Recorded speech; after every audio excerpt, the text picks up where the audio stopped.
Tomodachi Life Living the Dream has been released for exactly 30 days, as of when I'm recording this, and in those 30 days I have amassed over 100 hours, 84 levels, and 18 Miis, and Sandy Peach has changed drastically. The first video I ever filmed, edited, and uploaded on my YouTube channel was my day 3 of playing Tomodachi Life, where I briefly toured my island and yapped about my immediate experience with the game, albeit with terrible audio and absolutely no idea how to use any kind of editing software. I don't recommend watching it. I was very new to YouTube. But in the past 30 days, I've now created 8 YouTube videos, all surrounding my Tomodachi Island, and I've been having an absolute blast. Sandy Peach's first design, which gained quite a bit of popularity on Pinterest and TikTok, consisted of 2 halves and a small central island containing the wishing fountain. The left side of the island included all of Sandy Peach's stores and interactive buildings in somewhat of a circle surrounding a star-shaped lake, with the Mii news station on a little perch in the middle. The Ferris wheel was kind of just dumped in the top left corner because I had no idea what to do with it. Actually, now that I think about it, it's still in the top left corner. Yikes. Then, on the upper right side of the island was the residential area where all of my Miis lived, some of which have since moved away to better lands. Most, however, have survived the redesign and are enjoying the remodeled island. There was a park and even some empty plots of land in case any new Miis needed space to build their homes. I felt this section was boring and the Miis were just kind of crammed in like sardines and didn't have any space for personalised yards, which is something that I really wanted to do. I always love the idea of giving each resident their own unique space to enjoy and do whatever it is they like to do best. Then in the lower section of the right side is what I so creatively named Camp Crescent, because it was a campground inside of a moon-shaped pond. Genius.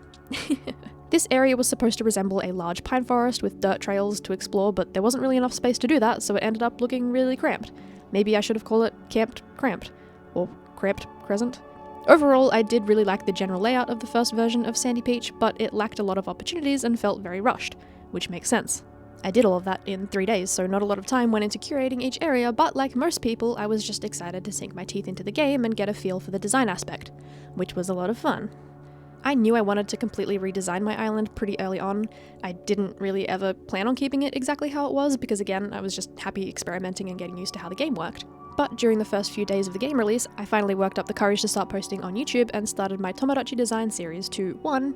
Keep a video journey of the evolution of Sandy Peach and my Miis, and 2, more importantly, to try to help others with inspiration and ideas. It's no secret that a lot of people have been struggling with the design aspect of the game, and though I lack artistic skills, I hope my series can spark some sort of ideas or inspiration that you can use on your own island, even if it's something really small like adding a pool or garbage items to the floor of builds.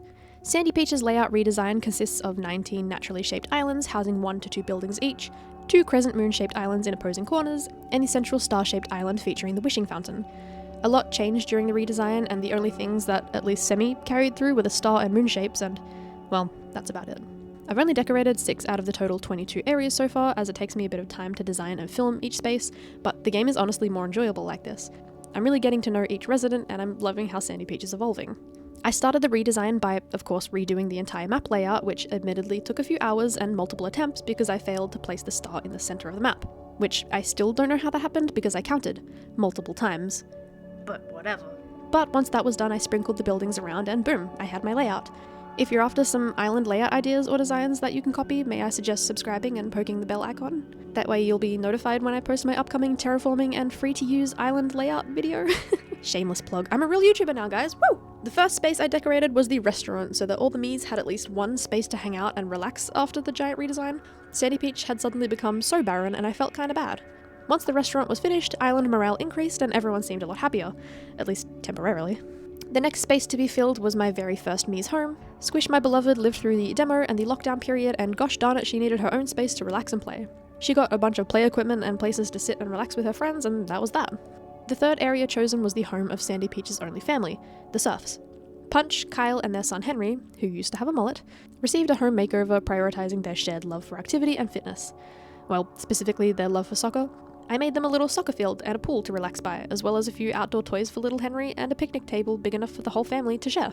The next space to be decorated was the Phototomo, which I experimented with interactive outdoor photo booths, which I still quite like. I plan on adding some custom designs to add to this build whenever I can get around to a custom design video, like some backdrop panels and those silly boards with the holes in them that you stick your face into. You know the ones. I kind of want to separate the custom design aspect from the main series a little, since I know a lot of people don't enjoy it so much, but I also want to show you some really simple ways of making custom designs without much drawing or artistic skill, so it's definitely a video I plan on making soon. My favourite part about the newly designed Phototomo is that each area can be redecorated with different themes, which is especially exciting for when the holiday items come around.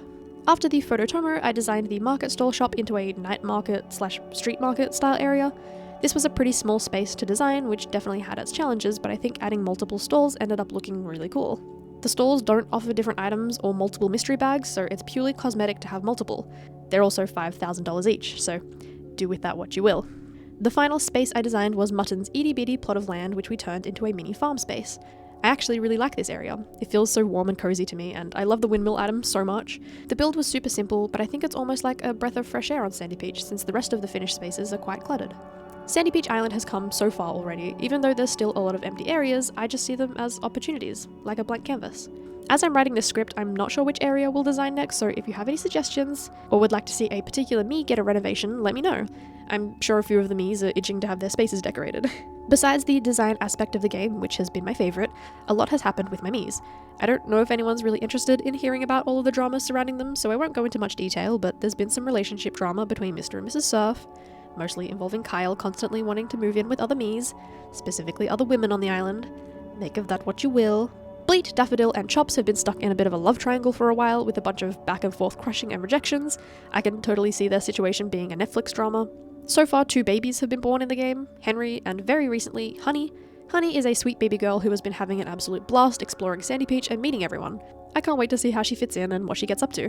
Both of the surf kiddos are super cutie patooties and they absolutely idolize their parents, even if one isn't a great role model. Editing Nintendogs Girl here, I wasn't going to yap about my me's, but after I recorded this, I looked through the comments of my other videos and it seems quite a few people are interested in them, so yep. Sandy Beach currently has 18 residents. I don't plan on adding any more, though any children born on the island will of course be allowed to stay. I couldn't imagine kicking any of them off Sandy Beach, oh my goodness. Here's a short introduction to each island resident.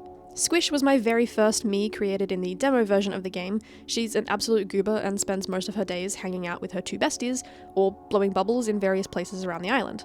I loved her design, and even though she's had a few minor changes, she's pretty much stayed the same from day one. Punch was me number 2.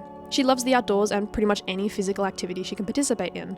Punch isn't afraid to put herself out there despite being a gentle and caring sweetie. If anyone breaks her heart, they'll have to answer to me. I'm looking at you, Kyle. Lolly was the final demo me created. She's Squish's little sister, and though she's an absolute goblin of a child, she idolizes Squish and Punch to the moon and back. She spends most of her time following the pair around the island and copying what they do. The rest of the time, she can be found hanging out with her best friend, Bug. Bug is an anxious and reserved little guy who doesn't mind being alone, though I suspect he enjoys Lolly's loud and confident personality. I imagine he likes to kind of hide behind her confidence. She for sure orders for the both of them when they go out together. Bug and Lolly have been close since the day Bug arrived at Sandy Beach, and now they're even going out in the cutest little kitty relationship. I love them so much. Oh. They go on little dates to the play areas around the island and yap about everything they love. I'm ignoring the fact that they keep asking to get married. They're 8. Let's give it a few more years and circle back to that question then. Okay? Okay. It was highly requested during a live that I make myself as a me to live on Sandy Beach, thus Nintendogs Girl. She of course doesn't really look like me, but she's as close as I could get while trying to stick to my art style. She's pretty reserved and spends most of her time with Squish or Rain. Rain is the only me on the island, based on a pre-existing character of mine. Can you guess what fandom she's from? Yeah, she's based on my old warrior cat character, Rain Speckle. I made her for fun with the full intention of removing her from Sandy Beach, but she quickly made friends with Squish, Punch, and Nintendogs Girl, and I felt guilty for even considering it, so she's here to stay. If anyone's interested about hearing about her old lore, I'd love to yap about it whenever we get around to designing her home.